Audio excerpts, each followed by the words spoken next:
Vamos lá abrir a palavra de Deus na 1 João, primeira epístola de João, lá no finalzinho da Bíblia. Farei a leitura na NVI, como os irmãos já se acostumaram, para aqueles que estão aqui na igreja, nos monitores, para os irmãos que estão também em suas casas. 1 João, no capítulo 2. Chegamos hoje, irmãos, no verso 12, faremos o verso 12 ao 17. Irmãos, olha só, nós já estamos no 6º estudo e ainda estamos na metade do capítulo 2. Veja só, irmãos, a riqueza da palavra de Deus.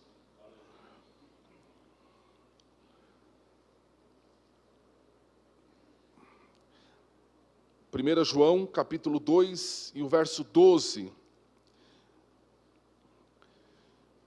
Diz assim: Filhinhos, eu lhes escrevo, porque os seus pecados foram perdoados, graças ao nome de Jesus. Pais, eu lhes escrevo, porque vocês conhecem aquele que é desde o princípio. Jovens, eu lhes escrevo, porque vocês venceram o maligno. Filhinhos, eu lhes escrevi, porque vocês conhecem o Pai. Pais, eu lhes escrevi, porque vocês conhecem aquele que é desde o princípio. Jovens, eu lhes escrevi, porque sois fortes, e em vocês a palavra de Deus permanece, e vocês venceram o maligno. Versículo 15. Não amem o mundo, nem o que nele há. Se alguém ama o mundo, o amor do Pai não está nele. Pois tudo o que há no mundo, a cobiça da carne, ou a concupiscência da carne, a concupiscência dos olhos, ou a cobiça dos olhos, e a soberba da vida, ou a NVI, a ostentação dos bens, não provém do Pai, mas do mundo. O mundo e a sua concupiscência passam, mas aquele que faz a vontade de Deus permanece para sempre. Amém. No estudo anterior, irmãos, nós vimos quais são as evidências de um verdadeiro cristão, de um verdadeiro crente. Ele obedece a Deus, ele é obediente, e ele ama o irmão. O amor ao irmão é uma evidência daquele que verdadeiramente nasceu de novo. No estudo de hoje, irmãos, no trecho que nós lemos hoje, João, ele como um avô, nós falamos no começo da epístola, que João aqui já era um velhinho, ele, como um avô, ele dará algumas palavras de encorajamento e de alerta, de advertência para os crentes. Sabe quando você era mais novo, para quem é mais velho, que a gente ia sair de casa e falar com o pai ou com a mãe, o que a gente ouvia? Deus te abençoe, cuidado, hein? Era um encorajamento, uma bênção e um alerta. É o que o João vai fazer aqui. Ele vai encorajar, vai dar uma palavra de ânimo, e ao mesmo tempo, ou depois disso, ele vai dar um alerta. É como se fosse assim, ó, saibam quem você é, e os privilégios que há em Cristo, e depois, cuidado com o que você faz. Primeiro ele vai falar do nosso relacionamento com Deus. Vocês o conhecem. Vocês têm o pecado perdoado. E depois ele vai falar do nosso relacionamento com o mundo. Não amem o mundo. Então o propósito aqui, irmãos, é demonstrar isso. A riqueza do nosso relacionamento com Deus e o cuidado que nós devemos ter no nosso relacionamento com o mundo. Portanto, é ânimo, encorajamento, força e uma advertência. Ele começa, irmãos, com encorajamento. E ele vai usar 3 expressões, irmãos. É um culto de ensino. Estamos aprendendo a palavra de Deus, estudando a palavra de Deus. Ele vai usar 3 expressões. A expressão filhinhos, a expressão pais, né? E a expressão jovens, ou filhinhos, jovens e pais.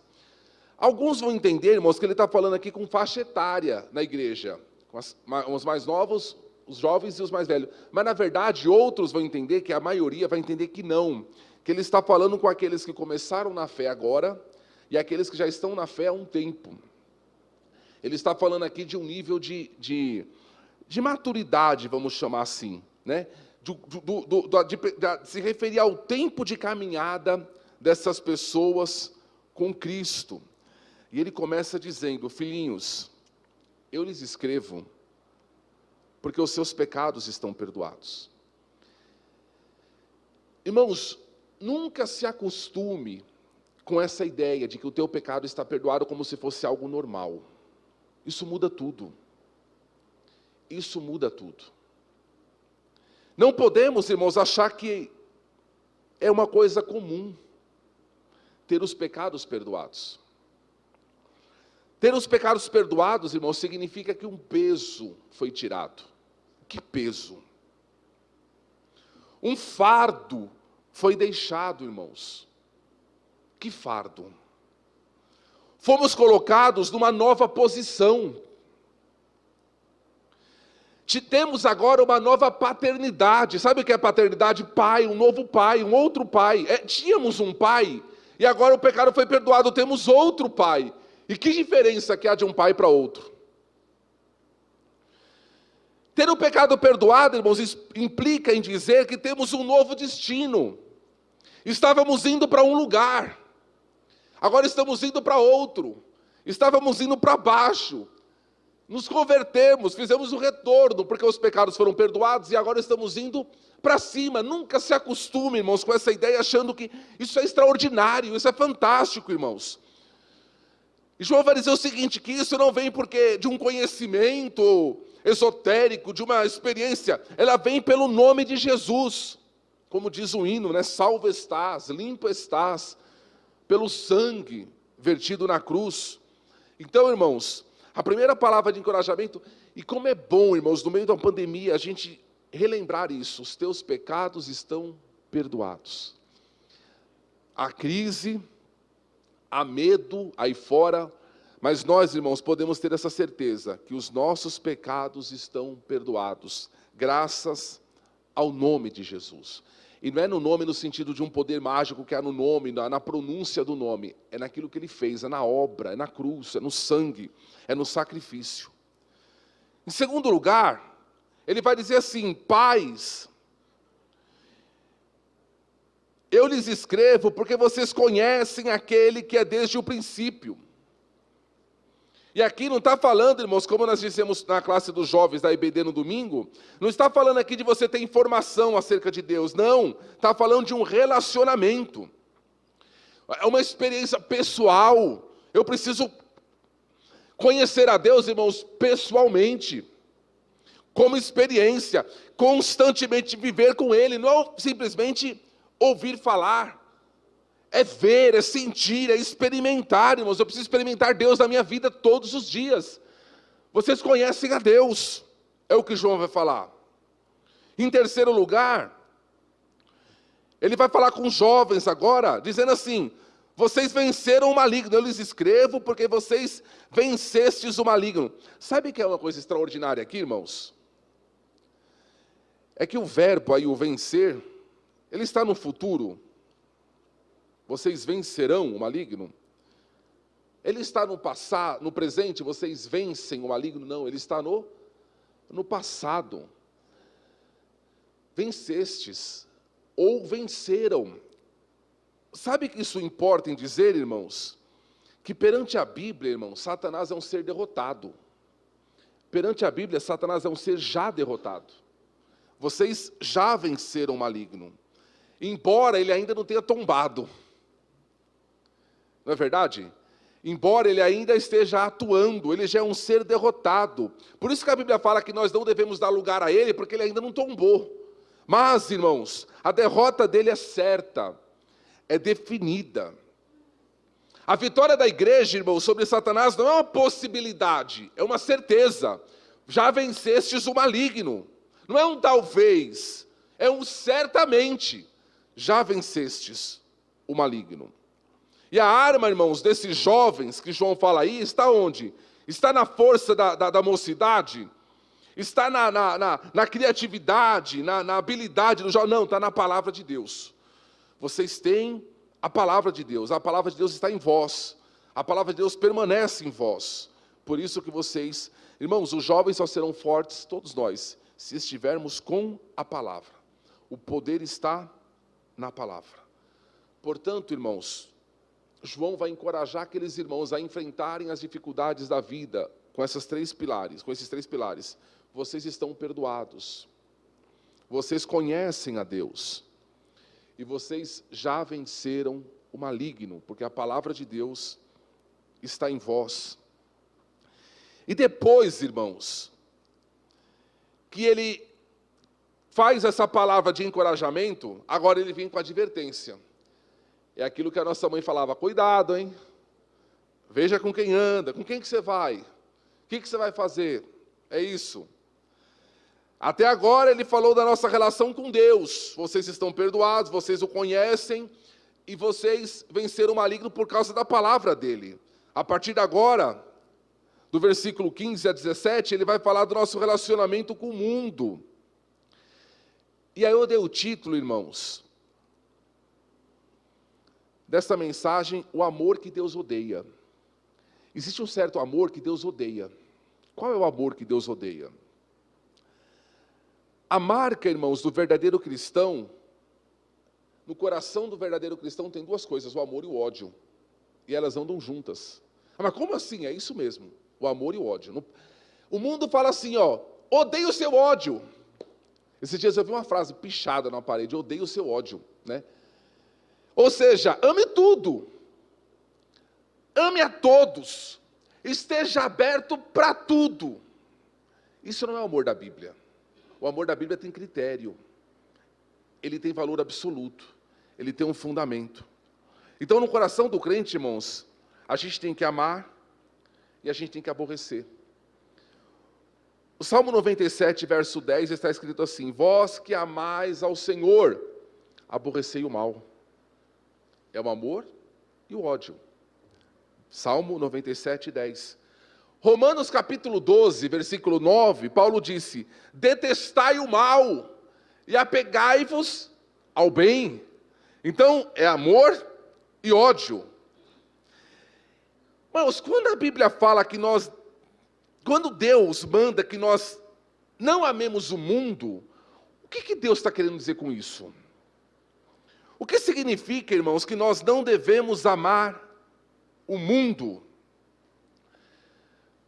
A gente precisa entender o significado de mundo. Que mundo é esse que Deus fala para nós não amarmos? Porque, por exemplo, na Bíblia, a palavra mundo às vezes se refere ao mundo físico, ao mundo que Deus criou. As estrelas, o sol, a lua, os mares, os animais, a criação de Deus. Por exemplo, lá em Gênesis 1, fala do mundo físico. Salmo 24, né? Os céus manifestam a glória do Senhor, o firmamento anuncia a obra das suas mãos. Fala do mundo físico. Será que é o mundo físico que nós devemos abominar, irmãos? Odeio os animais, as cachoeiras, os mares. Claro que não tem nada a ver com isso. Pelo contrário, né? Devemos amar e conservar, cuidar deste mundo. Mas outro termo na Bíblia para mundo, fala no sentido dos seres humanos. O mundo humano, que também faz parte da criação de Deus. Por exemplo, quando a Bíblia fala que, João 3,16, que Deus amou o mundo de tal maneira, que deu seu Filho unigênito, para que todo aquele que nele crê, não pereça, mas tenha a vida eterna. Que mundo é esse? Os homens. Nós devemos abominar este mundo, odiar este mundo, irmãos? É claro que não. Devemos amar este mundo, a humanidade em si como criação de Deus, e orar e ajudá-los e pregar para eles, né? Então, que mundo, irmãos, é esse que João fala, não ameis o mundo? Quando João fala não ameis o mundo, irmão, João está falando de um sistema. João está falando de um mundo que é inimigo de Deus, uma organização, e isso, irmãos, a gente não enxerga. Você não consegue ver esse mundo. Você consegue ver o fruto desse sistema, mas esse sistema em si, irmãos, ele é espiritual, ele é invisível. João está falando de um mundo aqui, irmãos, como um sistema organizado e que está totalmente voltado contra os valores de Deus. É nesse sentido que a mesma epístola de João, no capítulo 5, verso 19, fala que o mundo jaz no maligno, está morto, falido. E é nesse mesmo sentido que Jesus chama Satanás de o príncipe deste mundo. Quando Jesus chama Satanás de o príncipe deste mundo, irmão, não está falando do mundo como criação de Deus, como mundo físico, e nem dos homens em si, mas está falando desse mundo espiritual. É claro que acaba envolvendo os homens posteriormente, mas está falando desse sistema que está na política, que está na economia, que está nas empresas, que está na família, sabe? É esse mundo que nós não devemos amar. O que Deus manda, irmãos, é nós não amarmos essa sociedade à parte de Deus. É este mundo caído que se recusa, irmãos, a curvar-se diante do Senhor. Em relação a este mundo invisível, inimigo de Deus, a ordem da Bíblia é, em primeiro lugar, não amem. 1 João 2,15. Não sejam amigos dele, Tiago 4,4. E não se conformem a ele, Romanos 12,1. Não ame, não seja amigo, e não se conforme com ele. Percebe, irmãos, que a luta contra este mundo, irmãos, é muito mais uma luta interior, uma luta do coração, uma luta da alma. E por que nós não devemos amar este mundo? João vai dizer, primeiramente, porque o amor do Pai não está nele. O amor do Pai não está neste mundo. Ou seja, o amor do Pai é incompatível com este mundo. É incompatível. Ou seja, onde existe um, não existe o outro. Você entende isso? Onde há um, não há o outro. Para os mais estudados, é aquilo que a gente chama de excludente, ou seja, um exclui o outro, automaticamente. Não tem como estar os dois juntos. Jesus falou assim, vocês não podem servir a dois senhores, porque quando um entrar, o outro tem que sair. E se esse daqui voltar, esse daqui sai. Não dá para ficar os dois juntos. Por isso que João está falando, não amem o mundo, porque o amor do Pai não está nele. Se você amar o mundo, você não terá o amor do Pai. E em segundo lugar, irmãos, por que você não deve amar este mundo? João fala, porque ele passa. Tudo passa. Ele vai passar. Ele é passageiro. E aí olha a ideia, irmãos, que João faz, a maravilha que João faz, inspirado por Deus, no versículo 17, ele fala assim, o mundo e a sua cobiça passa, mas aquele que faz a vontade de Deus permanece para sempre. Ele faz um contraste, olha a diferença de um para outro. A ideia é, isso passa, aquele permanece. Isso, o mundo passa. Quem é aquele que faz a vontade de Deus? Ele permanece. Irmãos, o que João está falando aqui é de dois estilos de vida. E aí a gente tem que pensar qual que é o nosso. Um estilo de vida é voltado para o agora, para o aqui, para o momento, para você encontrar satisfação hoje, em tudo aquilo que o mundo te oferece.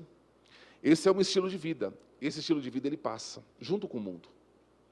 E há um outro estilo de vida, irmãos, que ele olha para a eternidade. E ele vive de acordo com a palavra, com os valores que ultrapassam essa esfera. Ele vive um valor que está além. E esta vida permanece. Quando João fala, irmãos, que o mundo passa, a ideia é de algo que não preenche. Algo que não preenche. Pode colocar à vontade, que vai sobrar espaço. Pode enfiar mais, vai sobrar espaço. É alguém, irmãos, que deseja ardentemente algo. Você já reparou, irmãos, quando a gente deseja, eu sempre falo isso, quando a gente deseja muito, muito algo, irmãos, e aí você compra, o teu olho já está em outra coisa? Qualquer coisa que você pensar. Quer comprar uma casa grande. E trabalha, e sonha, e ora, e faz pedido de oração, e faz jejum, e faz campanha, e faz o diabo a quatro, não, crente não faz diabo a quatro, né? E faz o que for a quatro, e compra a casa. Comprou. Daqui a pouco você encontra, ô irmão, e a casa? Aí, rapaz, aquele quintal é muito grande, que difícil lavar aquilo. Ah, não. Puxa, já está precisando pintar de novo. Mas, irmão, você fez tanto por aquilo. Ah, não. Porque o mundo passa. Pode adquirir qualquer coisa deste mundo, irmãos. passa. É vazio. A pessoa, às vezes, irmãos, luta tanto para chegar numa determinada posição, ela chega ali, puxa, sobrou espaço, não preencheu, não deu. Porque este mundo, irmãos, que o João está falando que passa, ele é um mundo de insatisfações e de cobiças constantes. É igual a onda do mar, sabe? Você venceu uma, tem outra, e aí tem outra.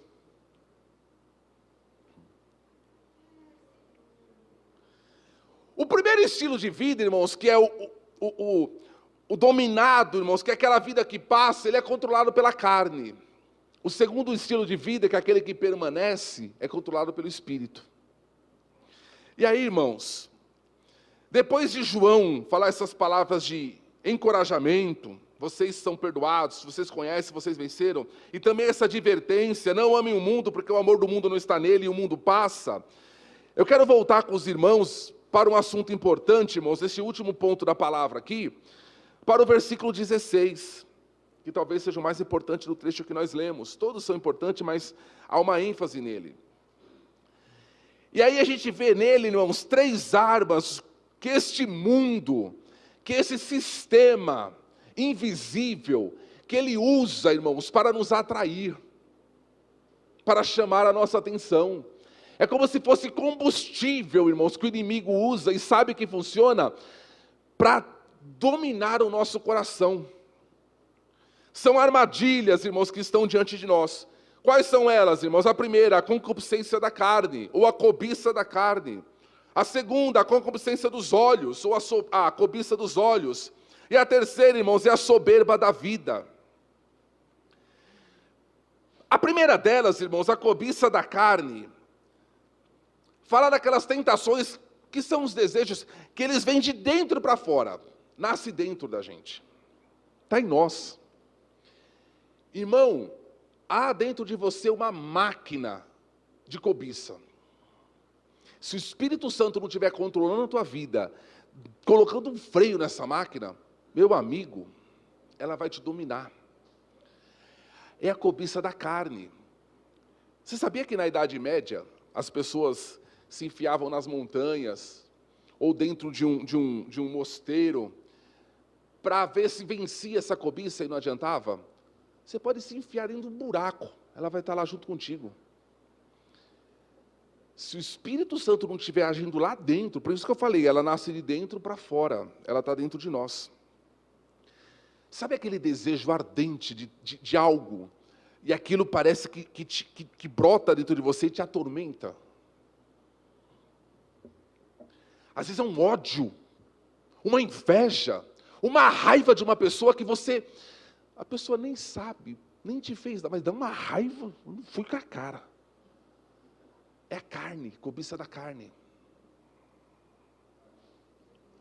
Essa cobiça, irmãos, ela é tão forte que ela traz a ideia que se você não satisfazer ela logo, imediatamente, porque ela é daqui, e ela tem pressa, você vai ficar louco, você vai morrer. Aí, irmãos, sabe uma arma que a gente usa contra essa cobiça da carne? O jejum. O jejum coloca um freio nesse miserável e fala, você vai ficar aí. Senão, irmãos, a gente tem uma vida guiada pelos desejos, sabe? Desejo que nasce de uma natureza caída, de uma natureza adâmica, de uma natureza sem redenção, de uma natureza que se volta contra Deus. Vigiai e orai, porque o espírito está pronto, mas a carne é essa carne. Essa cobiça, ela quer ver você de joelho? Quer nada. Ela não aguenta ficar de joelho. Ela é afrontada quando ela fica de joelho.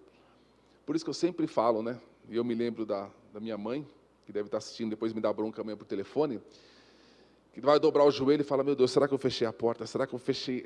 Será que eu desliguei o fogão? Será que eu fechei o gás quando era pequeno? Será que... É a carne, irmãos, que não quer ver você de joelho. Levanta daí. Você deixou a porta aberta, o ladrão vai entrar.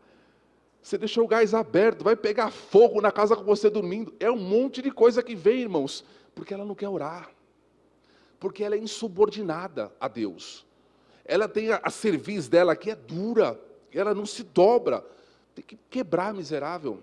É a cobiça da carne. Está dentro de você, está dentro de mim. E isso, João falou, não vem de Deus. A segunda que ele fala, irmãos, é a cobiça dos olhos. Agora é diferente. A da carne é dentro para fora. A dos olhos, ela entra. É de fora, é aquilo que eu vejo e que me atrai, e que me chama atenção, e que vai falar, o que você precisa é aquilo. Se você tiver aquilo, vai resolver os teus problemas, vai acabar, aquilo vai te salvar. É a aparência das coisas, irmãos. Não é verdade? Eu falava com a Tati essa semana, ela dizia que... Você já reparou que propaganda de carro antigamente, o que tinha... Lançava um carro, o que tinha no capô, sentado no capô do carro? Uma mulher, bonita. A ideia era, se eu tivesse carro, eu vou ter. Agora, irmãos, já não se faz mais, porque segundo pesquisas, 80% das vendas de carro, quem que decide? É o homem? É nada, é a mulher. Decide marca, não decide cor, decide placa, não decide mais nada, irmão. Você vai só sentado e dirige, que você é só o motorista. Você não decide mais nada.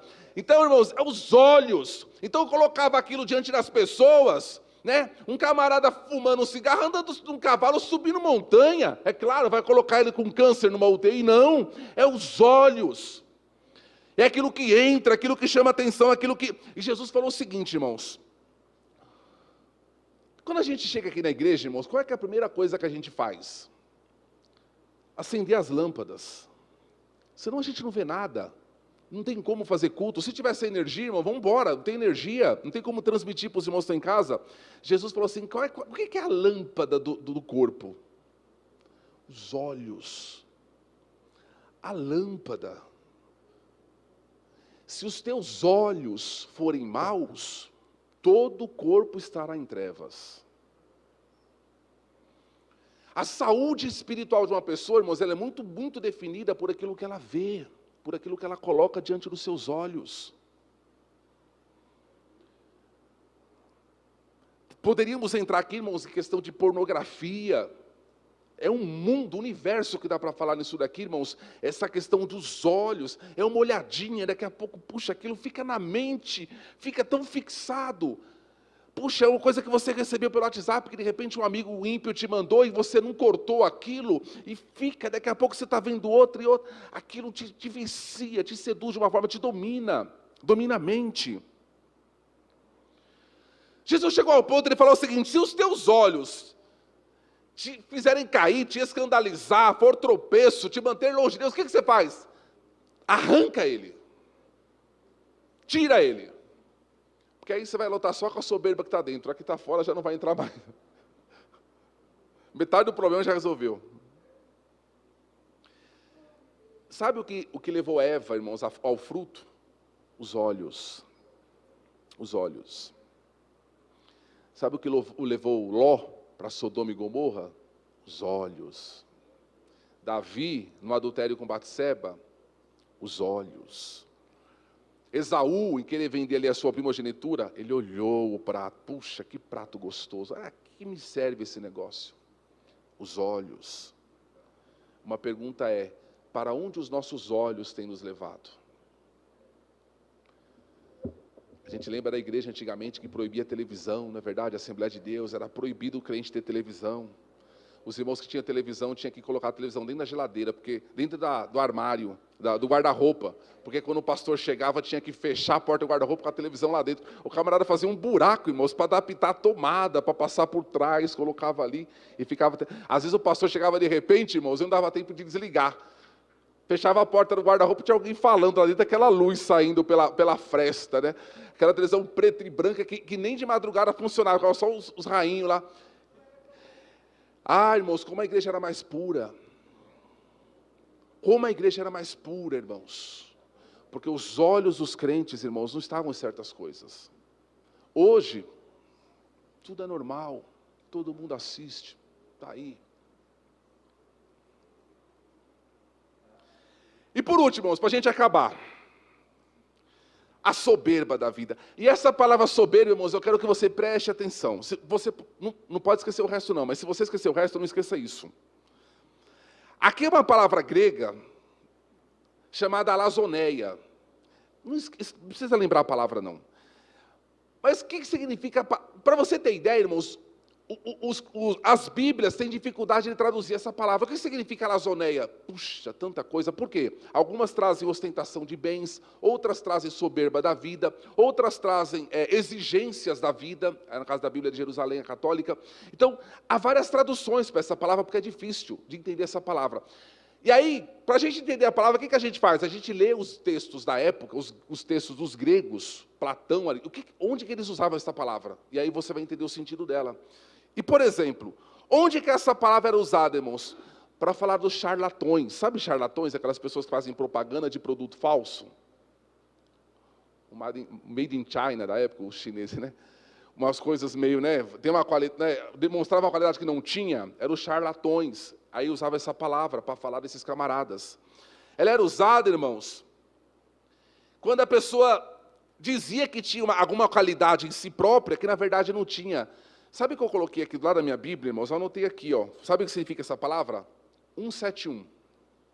171. É uma coisa que é alguém que demonstra alguma coisa, mas na verdade não é. Olha só a profundidade e a atualidade da Bíblia. A Bíblia está chamando a atenção há 2000 anos atrás para nós tomarmos cuidado de não cairmos na tentação de querermos demonstrar uma coisa que nós não somos. E não tinha WhatsApp, não tinha redes sociais na época. Essa palavra, irmãos, era usada para descrever uns homens que ficavam nos mercados. E aí quando chegava turistas ali na cidade, eles falavam, eu sou daqui da cidade, eu tenho uma frota de barco, eu estou fazendo negócios aqui de plantação, de fazenda. Não tinha nada, não tinha nem onde cair morto. Eram charlatões, eram enganadores. Como eu falei, era um 71. Eles buscavam então, irmãos, dar impressões que eram falsas. Buscavam, irmãos, causar nas pessoas admiração de coisas que não existiam. Era fachada. Irmãos, o que acontece hoje? A soberba da vida está nas redes sociais do seu máximo. Pessoas querendo demonstrar uma vida que não tem. Querendo dar a aparência ali de uma superficialidade de coisas, irmãos. É que eu estou sem agora, eu estou sem Instagram, Facebook, estou sem nada disso daí, mas quando tinha, irmãos, às vezes eu olhava a vida das pessoas e falava, meu Deus, às vezes eu conhecia a pessoa e falava, meu Deus. Casais que às vezes estão lá nas fotos, irmãos, postando como se fosse, né, o príncipe, e nem o príncipe está lá, essas coisas, né, como se fosse, e aí às vezes, irmãos, a realidade é totalmente outra, é soberba da vida, é a vaidade da vida, isso passa, e isso não vem do Pai. O cristão, irmãos, é alguém autêntico, ele é quem é, ele é quem é. Isso, irmãos, sabe, essa palavra aqui, a gente pode fazer uma comparação com o joio, que é igual ao trigo. Como que você sabe a diferença do joio para o trigo? Quando você aperta os dois, você vê que um é vazio, não tem nada. O outro tem uma massinha lá dentro, e é aquela massinha que faz brotar, quando você planta o trigo. Pessoas vazias, mas a aparência, irmãos, quer ser igual. Filhinhos, fujam da soberba da vida, da concupiscência da vida. Fuja deste mundo que vive de aparências, de ostentações baratas, de demonstrações, irmãos, de bens, de coisas que não possuem, de uma aparente vida feliz que nunca teve, e estão sacrificando a si próprias com isso. O amor do Pai não está nisso, o amor do Pai está em vocês, o amor do Pai está no cristão. O amor do Pai está naquele que obedece, daquele que teme, daquele que conhece, daquele que é autêntico. Ah, irmão, somos fracos, somos pobres, mas somos quem somos. E Deus nos chamou assim. Estamos à esperança de sermos transformados, de sermos aquilo que ainda não somos. Louvado seja Deus por isso. Então tudo isso, irmãos, que o mundo busca e valoriza, passará. passará como um vapor, como uma fumaça. Mas aquele que faz a vontade de Deus, esse permanecerá. Que Deus abençoe a igreja. Palavra boa, né, irmãos? Esse texto de 1 João, né, irmãos? Que nos ensine, irmãos. Fique firme nesta palavra, irmãos. Viva na tua simplicidade, na tua humildade, irmãos, mas viva na tua verdade. Em primeiro lugar com Deus. E sabendo se relacionar com este mundo aí fora, irmãos. Com muita cautela, é um campo minado, irmãos. Que Deus nos ajude, que Deus nos dê graça, que Deus blinde, que Deus guarde o nosso coração daquilo que vem de dentro, daquilo que vem de fora e daquilo que quer impor sobre nós, a soberba da vida.